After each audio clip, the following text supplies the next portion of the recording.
Bla bla bla bla bla bla bla bla bla. Les Kimichou, je suis super contente, mais comme toujours, je pense que vous avez l'habitude depuis le temps de vous retrouver pour une nouvelle vidéo. Et en fait, le concept est super intéressant parce qu'en fait, c'est ce que je vous propose sur Twitch en live, et du coup, j'ai décidé de le mettre sur YouTube. Sur Twitch, je l'ai nommé Pioche dans ton chapeau. En fait, il suffit simplement que vous me donnez un titre d'un roman qui vous a plu, et moi, j'essaie de vous en conseiller un par rapport, en fait, justement, à ce fameux titre. Pour cela, je vous ai donc mis une story sur Insta, et j'ai pu avoir de nombreux participants, donc je suis désolée, je vous le dis d'avance, j'ai pas pu du tout mettre tout le monde parce que vous étiez bien trop nombreux, j'en ai pris que 6. Parce que sinon la vidéo est trop longue et en plus de ça je suis une grosse tchatcheuse donc je me connais. Mais si jamais ça vous plaît, moi je serais complètement ravie de vous faire un deuxième round ou un troisième round s'il faut. Par conséquent, n'hésitez pas tout de suite à vous rendre dans l'espace des commentaires et à me donner des titres que vous avez adorés. Je me permettrai donc de les réutiliser potentiellement pour une autre vidéo. Bref, j'espère que le concept vous plaît donc parce que ça y est, c'est parti, on y va. Lecture de lune nous parle donc de Witch and God, une saga que j'aime également énormément, et j'ai donc décidé de conseiller par rapport à celle-ci Gods of Love de Eugénie Dielens chez Hugo New Romance. Systématiquement, ce que je vais faire, c'est que je vais vous faire le résumé justement du livre que je vous conseille et après je vais vous dire pourquoi je vous le conseille. Dans ce récit, on va suivre du coup le dieu grec Eros qui est le dieu de l'amour, et c'est pour cela que depuis des millénaires, il insuffle en fait ce sentiment d'amour dans le cœur des êtres humains, même si lui, ce sentiment, il ne pourra jamais le connaître. Et dans la mesure où ce sentiment lui est interdit, il adore s'occuper des cas désespérés pour leur insuffler justement quelque chose que lui ne pourra jamais ressentir tout simplement. Et c'est là qu'il va entendre un cœur dissonant, il ne bat pas comme il doit battre et il est extrêmement perturbé par cela. Il appartient à une jeune femme qui s'appelle Kaléa et il y a bien une raison pour laquelle son cœur n'est pas comme il devrait l'être, et il va tout faire pour comprendre ce qu'il en est mais aussi lui apporter l'amour. Le problème, c'est que potentiellement avant de guérir ce cœur là, il devrait peut-être essayer d'apaiser le sien également. C'était une histoire d'amour que j'avais quand même beaucoup appréciée. J'aimerais bien découvrir le tome 2 qui est paru. Il faut savoir que Hugo a dit qu'il n'y aurait pas la suite de publier. Par contre, l'autrice a bien dit sur les réseaux sociaux qu'elle va récupérer les droits et faire le nécessaire de son côté, donc ça veut dire qu'on peut vraiment commencer à découvrir ce récit, d'autant plus que vraiment vous avez ce genre d'histoire d'amour comme Witch and God, vous avez la romance dans un tome, même si vous avez d'autres personnages qui gravitent autour et qui auront donc leur romance par la suite. La différence la plus importante pour moi, c'est quand même qu'ici on est sur quelque chose de beaucoup plus contemporain, j'ai envie de dire, parce que dans Witch and God, on parle de l'Olympe, on parle de la clairière où se retrouvent les sorcières. Ici ça se déroule sur notre terre. On va parler un petit peu aussi de l'Olympe et des enfers, vous en faites pas, mais c'est pas du tout, on va dire, dans la même mesure que Witch and God. Évidemment, il y a des êtres humains, pas des sorcières dans ce récit. Pour autant, ce côté romance avec un dieu grec, je trouve qu'elle est très bien abordée, elle est très intéressante et assez touchante parce que Eros, c'est un personnage qu'on apprend à apprécier de plus en plus, même si on se dit que ce sentiment lui est interdit, c'est pas pour autant que son cœur est de glace. Tout comme Kaléa, c'est une jeune femme qui va vite être très touchante de par son histoire, vous allez voir,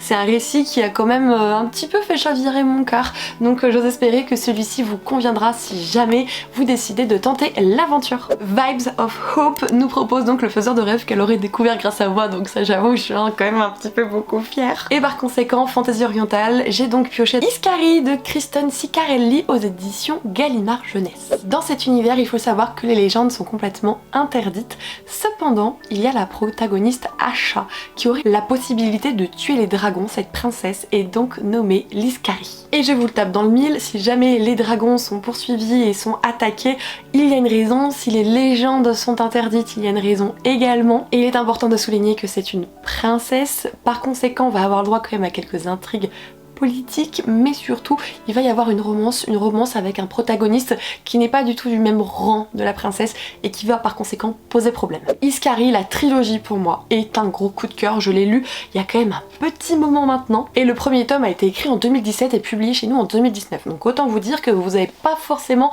dû l'avoir passé récemment, tout du moins sur les réseaux sociaux. Pour autant, comme je vous l'ai stipulé, j'ai complètement adoré cette trilogie. Sur chaque tome vous avez une romance donnée et vous avez forcément les protagonistes qu'on découvre sur le premier tome qui vont du coup avoir leur romance sur le second, etc. Vous voyez un peu le schmilblick. Asha, elle est très touchante, mais même si j'aime vraiment profondément Asha, c'est l'homme de cette histoire, je ne sais plus comment il s'appelle et c'est pas écrit, c'est le mec en fait qui m'a beaucoup touchée, mais la condition d'Iskari est assez particulière. On est sur ce genre de romance qui est presque interdite comme peut l'être celle de Laszlo et de Sarai dans Le Faiseur de rêves.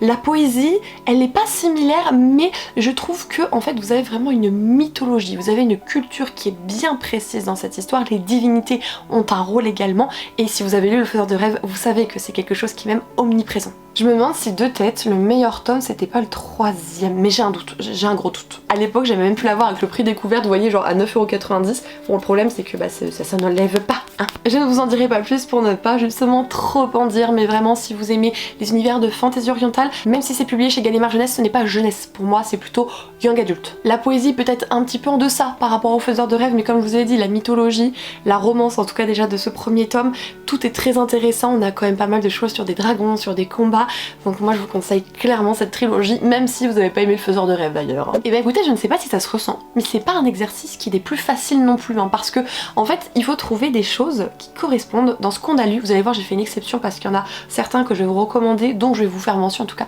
que je n'ai pas encore lu. Mais c'est vrai que c'est pas évident parce qu'on se dit bon bah si je mets ça en opposition et ça qui diffère et ça qui diffère, il faut vraiment réussir à mesurer, on va dire à trouver un seuil de différence qui peut être tolérable. C'est pas évident comme exercice, vraiment. La Bibli d'Elodie nous mentionne donc la société très secrète des sorcières extraordinaires. On est donc sur de la cozy fantasy qui a été une très bonne lecture de mon côté. C'est pourquoi j'ai cherché un autre cozy fantasy et dans ma palle, enfin dans ma bibliothèque maintenant puisque je l'ai lu, j'ai donc La maison au milieu de la mer Céruléenne de T.J. Klune chez De Sexus. Linus Baker est un homme âgé d'une quarantaine d'années qui a vraiment une vie, mais genre peinard, c'est-à-dire qui travaille pour le ministère de la magie, qui s'occupe notamment de vérifier que les enfants sont dans de bonnes situations, qu'ils sont donc en sécurité, et tous les soirs, train quotidien, il rentre à la maison avec son petit chat, enfin ses petites pantoufles, enfin bref, vraiment la vie du pépère, mais de 40 ans. Cependant, à un moment donné, les cadres extrêmement supérieurs, donc ce sont un petit peu les boss on va dire de ce ministère, vont lui donner une mission bien spécifique. Il va devoir se rendre sur une île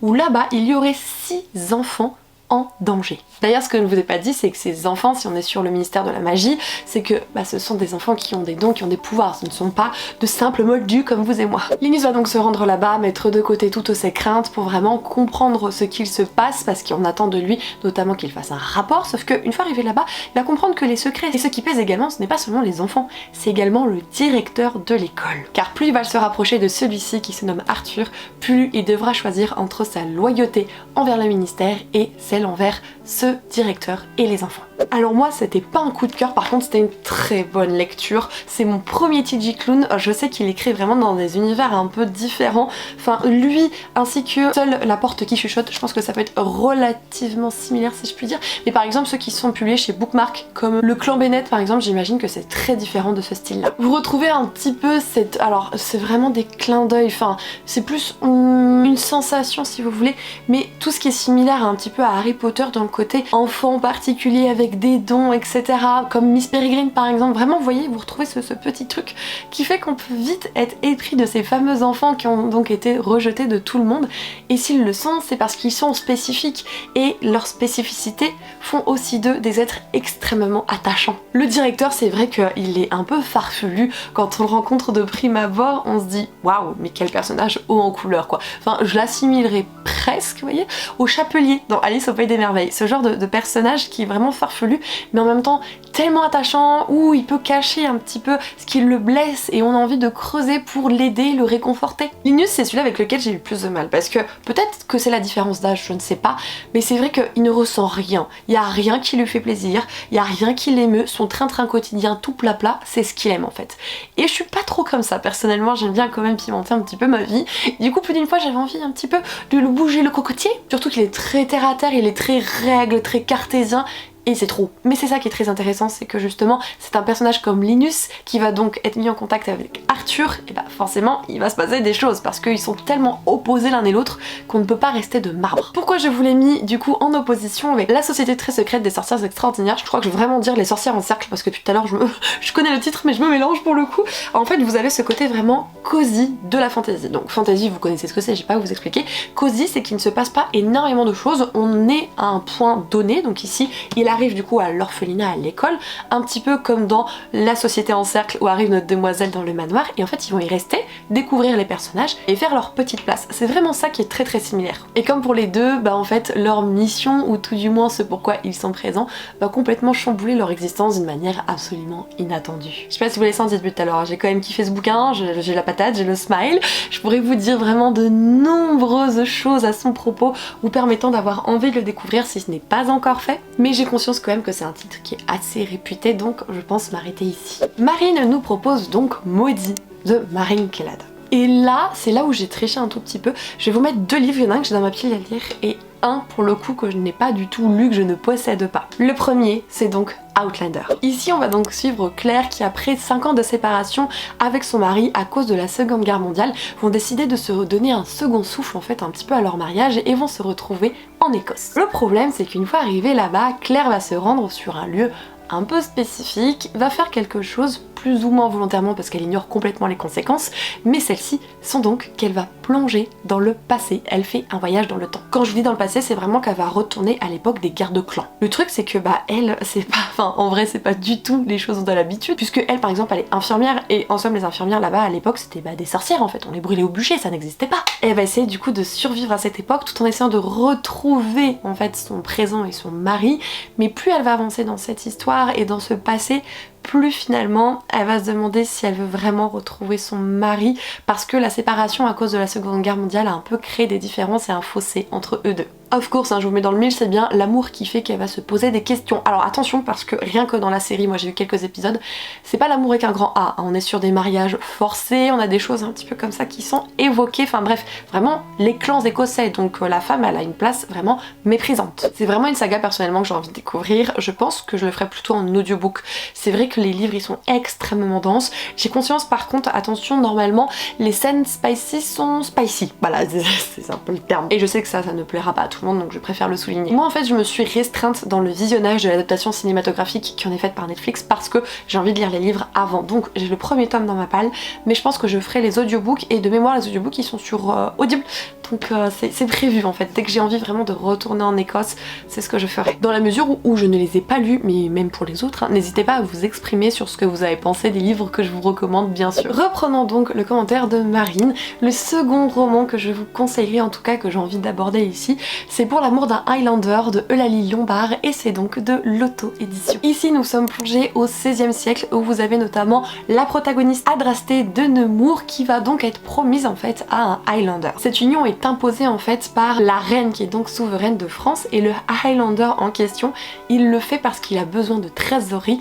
mais aussi pour lui permettre de faire face au clan adverse. On est donc vraiment sur cette robe de mariage arrangée qui pour le coup va les obliger en fait à accepter cette union, à essayer d'en tirer quelque chose de positif, parce que il va falloir qu'ils aient une certaine stabilité entre eux dans la mesure où l'ombre, ou le mal, ou les clans ennemis les attendent vraiment au tournant. Ils ne sont pas loin, ils sont vraiment tapis dans l'ombre au final. J'ai déjà découvert un roman de l'autrice et je peux vous dire que j'aime vraiment beaucoup sa plume, et d'ailleurs je vais vous dire également que j'ai un tout petit peu les bobos du coronesse du slip parce que ce roman était du coup gratuit en termes d'écoute sur Audible, donc je l'avais ajouté dans ma bibliothèque me disant pas de problème, je lirai quand je voudrais, et j'ai voulu le lire il y a pas si longtemps que ça, et en fait même si c'est gratuit, ça tourne sur Audible, et du moment que c'est plus dans le catalogue gratuit, si vous l'avez mis dans votre bibliothèque, ça veut pas dire que vous l'avez argent comptant, c'est que vous avez quand même un temps pour l'écouter, et j'ai dépassé ce temps, donc du coup faudra que je prenne un crédit si je veux vraiment l'écouter. Bref, c'était juste pour vous expliquer que ce qui est gratuit sur Audible ne le reste pas forcément très longtemps. La différence c'est que là du coup on est déjà dans le passé, on n'a pas ce côté contemporain, retour historique, pas du tout, on est déjà plongé dans ceci. Par contre, comme vous pouvez le constater, on est sur une romance pas interdite comme dans Maudit, mais une romance plutôt forcée. Il y a également ce contexte de guerre de clans comme dans Maudit et comme dans Outlander, donc il y a quand même énormément de similitudes. Il me semble que c'est toi, Johanna, si tu regardes cette vidéo, enfin il me semble que tu regardes mon contenu, qui a justement écouté ce roman, et il me semble que tu avais bien apprécié d'ailleurs. Johanna, si vous la connaissez pas, c'est la citadelle de mes lectures, elle a une chaîne YouTube et c'est une fille adorable, donc on va regarder par ici si vous voulez bien voir un petit peu ce qu'elle propose. Joy souhaite donc nous proposer le roman The Book of Ivy, donc une dystopie que j'ai découvert cette année, j'ai bouffé la duologie, bref je suis au taquet et parmi toutes les dystopies qui sont disponibles dans la bibliothèque, j'ai jeté mon dévolu sur Absolu de Margot Dessen aux éditions Braschon Collection Big Bang. On vit ici dans un univers un petit peu futuriste, oui non c'est de la dystopie en somme, mais vous avez une ville en Pologne qui en fait est cernée, c'est-à-dire que vous avez plein de choses qui la protègent parce que justement, c'est le mot, il y a une chose qui rôde à l'intérieur et il ne faut pas que celle-ci sorte et s'en prenne à l'humanité. Pour cela, cette fameuse humanité a mis en place un système, on va dire, académique bien particulier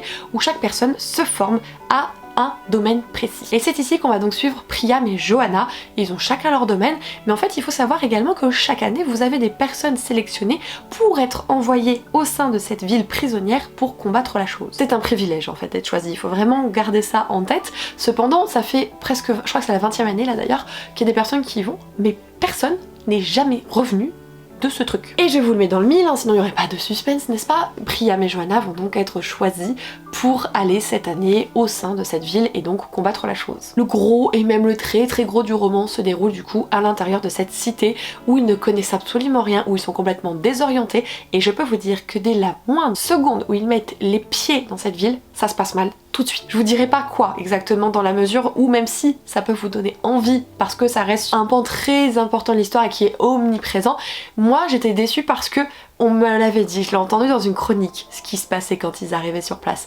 Et du coup, j'ai pas eu cette même sensation d'être totalement prise au dépourvu, même si j'ai réussi à l'être quand même. Donc, personnellement, je ne veux pas vous dire ce qui se passe lorsqu'ils mettent un pied dans cette ville. Par contre, attachez-vous bien. C'est vraiment, je crois, un peu de choses près parce que j'avais déjà lu le tome 1 de la Faucheuse, mais on va dire que c'est le premier livre que j'ai lu en me disant ok, je lis de la dystopie, ça vaut quoi? Vous l'avez compris, hein, ça vaut que j'ai lu ça, j'ai lu la duologie de Book of Ivy, j'ai lu l'entièreté de la trilogie d'Hunger Games, j'ai lu le préquel, enfin je crois que du coup, ouais, ça marche bien comme genre pour moi la dystopie. Et j'avoue que celle-ci, on a l'impression de retomber justement à l'époque des dystopies qui fonctionnaient très très bien. C'est construit, c'est précis, et même s'il y a quand même pas mal de protagonistes, c'est un truc qui est un peu spécifique dans cette histoire, et bien finalement on arrive vite à s'y retrouver. Je me suis pas perdue personnellement, pas une seule fois. Bon, maintenant que je l'ai lu depuis un petit temps, quand je vais recevoir le tome 2, peut-être que je serai perdue, mais pas longtemps, ça va revenir. Vous avez énormément de choses qui sont présentes ici, de représentations, de cultures différentes, c'est très très intéressant et en même temps ça fait pas du tout too much, voilà, ça c'est important aussi de le préciser. On se prend très très vite d'affection pour les personnages, on a peur de ce qui va leur arriver et je tiens à vous dire, sachez-le, que Margot est une femme cruelle. Et elle le sait, elle l'assume parfaitement, mais c'est en tout cas une autrice. Je peux pas dire que dans la vraie vie, je ne sais pas, mais c'est une autrice cruelle. Et si jamais vous vous lancez, préparez-vous parce que la fin du tome 1 est purement un cliffhanger de ouf dingo où on est là genre en mode oh, où est le tome 2 mais il est où? Bon, il paraît début novembre, donc du coup il reste plus beaucoup de temps à patienter, n'est-ce pas? Je vais normalement le recevoir de la part de la maison d'édition, donc j'avoue être extrêmement chanceuse et j'en suis consciente. J'ai d'ailleurs rencontré Margot plusieurs fois, donc là elle m'avait fait une jolie dédicace avec ici justement vous avez un tampon en lien avec ce qu'on étudie, en fait c'est vraiment le symbole qui correspond un petit peu à ce que vous étudiez à l'académie, donc là c'est les Manus Protegens, enfin je sais pas comment on le dit, grosso modo c'est les infirmiers à peu près. Donc bon, comme vous pouvez le constater, j'ai vraiment beaucoup aimé et j'ai hâte d'avoir la suite et je pense qu'on est nombreux d'ailleurs. Et pour terminer, Ibu-chan nous parle donc de Belladonna. On est sur un roman un peu creepy, spooky, dans un manoir un peu lugubre où la mort rôde et là j'ai trouvé la pépite, c'est Descendre sur tes mains de Nora Lake aux éditions Hurlevent. Une jeune orpheline est donc recueillie en Angleterre fin 19e dans un manoir totalement lugubre et qui prend cœur en plein milieu de la forêt. Il va y avoir des amours scandaleuses, des portes et des secrets qui vont être abordés, qui vont vite se refermer. Enfin bref, on est sur un échiquier géant et la partie ne fait que commencer. Alors si vraiment vous n'avez pas entendu parler de ce bouquin sur ma chaîne, c'est soit que vous n'êtes pas à jour, soit que vous faites pas d'efforts, soit vous venez d'arriver. Et auquel cas, bienvenue, et je vais pas vous engueuler, vous en faites pas. Parce que Descendre sur tes mains, c'est le premier livre que j'ai lu des éditions Hurlevent, le premier que j'ai lu de Nora. Nora qui est une autrice, mais là une femme, je peux le dire surtout, absolument pépite, d'une mignonitude, et elle est tellement pétillante, enfin bref. Et j'ai eu l'occasion de la rencontrer également à un salon du livre, c'était les Imaginales en cette année, donc 2023, et j'avais pu notamment ne pas lui faire dédicacer, je suis con, je n'ai pas fait dédicacer celui-là parce qu'en fait je savais pas qu'elle était là. Mais Maintenant que je réfléchis, je suis doublement bête. Il est dédicacé celui-ci parce que je l'avais acheté durant la période de précommande sur le site des éditions et reventes, donc je l'avais reçu dédicacé. On va s'en sortir. La plume de Nora, mais la plume, mesdames, mesdemoiselles, messieurs, il faut découvrir ça. C'est vraiment une ambiance pesante, lourde. On a cette jeune fille qui va devenir jeune femme, qui va se poser des questions sur l'intimité, la sexualité, sur les hommes. Et en même temps, il y a des choses qui vont lui être interdites. Elle va l'impression de devenir folle à certains moments parce qu'il va se passer certaines choses. Elle va se dire, je l'ai imaginé, c'est pas possible. Tout le monde me dit que ça s'est pas passé. Enfin, je suis vraiment timbrée. Et le tuteur, bah forcément, c'est le magnétique tuteur, c'est le ténébreux et presque charnel également. Donc c'est vrai que vous avez plein de petites choses qui sont mises en évidence dans ce roman, qui en font quelque chose de totalement haletant, alors que pourtant on ne bouge pas, ou presque, en tout cas on gravite autour, on ne bouge pas notre cucu du manoir. Et je trouve que Nora a été tellement douée pour nous faire autant apprécier cette histoire qui pourtant resterait presque un huis clos finalement. Je ne sais plus de tête s'il y a des scènes spicy, j'avoue j'ai un petit doute sur la question. En tout cas on aborde l'intimité, donc après si c'est des sujets qui vous dérangent, vous êtes prévenus. Vous avez une part un petit peu surnaturelle, un petit peu fantastique, qui est absolument parfaite pour la saison, et c'est pour ça que je vous ai recommandé ce livre il y a pas très longtemps sur la chaîne. Mais comme dit Belladonna, je suis obligée de vous parler de celui-là. Franchement il colle absolument beaucoup trop bien. Je me demande sincèrement, qu'attendez-vous? Et bien voilà les Kimichou, cette vidéo est à présent terminée. J'espère vraiment que ce concept vous a plu. Je sais qu'il y a des personnes, et ça m'a été dit notamment en réponse sur ma story Insta, qui ne me suivent pas sur Twitch parce qu'en fait ils n'ont pas l'application, et c'est ok, et qui se disent mais en fait c'est cool que tu mettes ça sur YouTube parce que du coup j'ai pas Twitch et j'ai hâte de voir un petit peu comment ça se déroule. Alors je vous dis tout de suite, hein, sur Twitch c'est pas du tout comme ça, c'est beaucoup plus rapide, beaucoup plus spontané, on prend les points de chaîne qu'on a, on balance un titre et là je suis là genre en mode attends, c'est bon. Des fois je triche, je n'ai pas et je suis là genre en mode la communauté, est-ce que vous pourriez m'aider? Et là pour le coup je vais encore vous demander votre aide, mais plus pour la suite c'est vraiment me signifier si vous avez apprécié ce contenu et auquel cas me proposer d'autres titres pour un round 2. Je vous fais des gros bisous les Kimichou, et comme toujours je vous invite sincèrement et chaleureusement à prendre soin de vous. Ciao.